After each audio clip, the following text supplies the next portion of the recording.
of Miss Wilson's history class. This is Erin coming to you live from outside the classroom. We've got a special interview just for your loyal viewers. Today we're going back in time to speak to Alexander the Great and his subordinates. Let's go! When Alexander the Great rose in the power of Macedonia, he sought to conquer neighboring lands. In 13 years, his amazing martial stratagems would make him one of the greatest conquerors the world has ever known.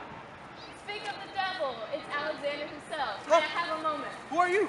Whoa, Guards. take it easy, take it easy. Why should I? What is that thing? That's a camera. Ah! You're famous. Questions.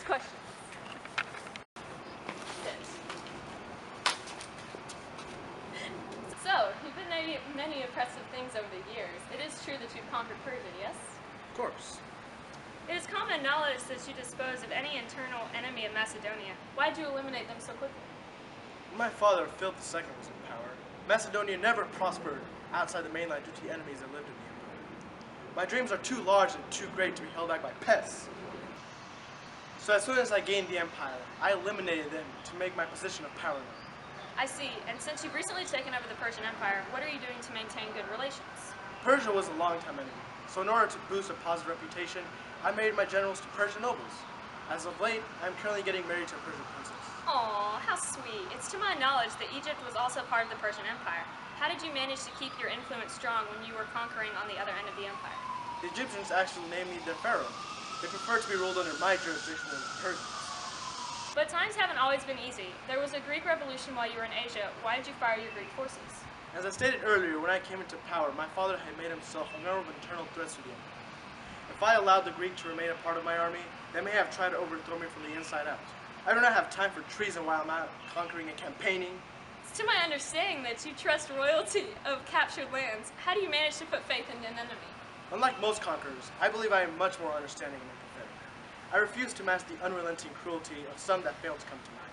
I allow many Persian governors to remain in their positions and I treat former Persian royalty as if they still held their statuses. That is noble of you indeed. I'm afraid we're going to have to cut this interview short. We're running out of time. Final question. How were you able to plan out the Battle of Issus despite being outnumbered by nearly a 2-to-1 ratio? I learned several battle strategies from my father. One of the things he taught me was to never fear a man, for every man has a weakness. My forces had already infiltrated Darius' empire. Men are desperate to hold on to the things they claim, so drawing him out of his comfort zone into my trap was foolproof. Leading Darius into a narrow valley, spread out his large numbers gave me the upper hand. I won, obviously. Well, I thank you so much for your time, Your Grace. Have a happy marriage. You and me both.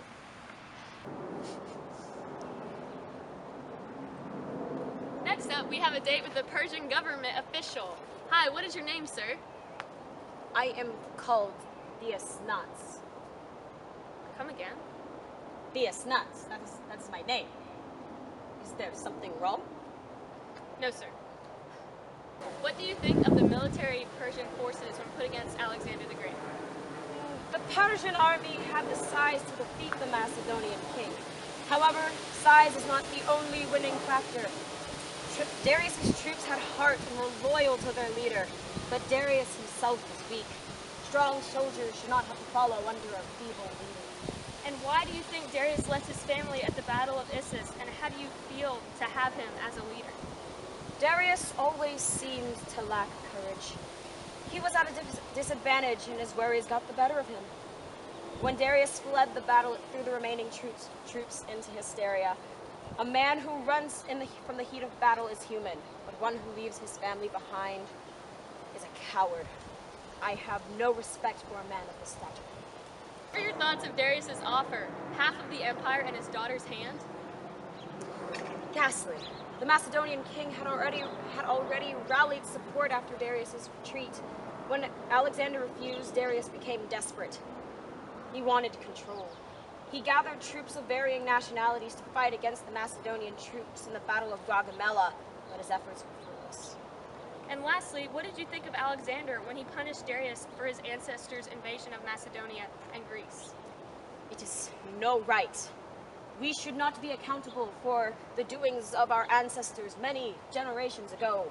We had nothing to do with those times. Thank you for your time, Mr. These Nuts.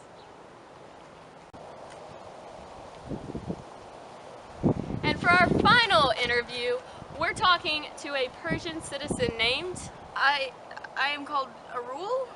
You are under Alexander's rule now. How does being under Alexander's rule differ from being under Darius's? Well, the Macedonian destroyed our nation. Comparing Alexander to Darius is like finding gold in a pile of trash. And what are your thoughts of Alexander putting a more popular candidate to rule your cities over Persian candidates?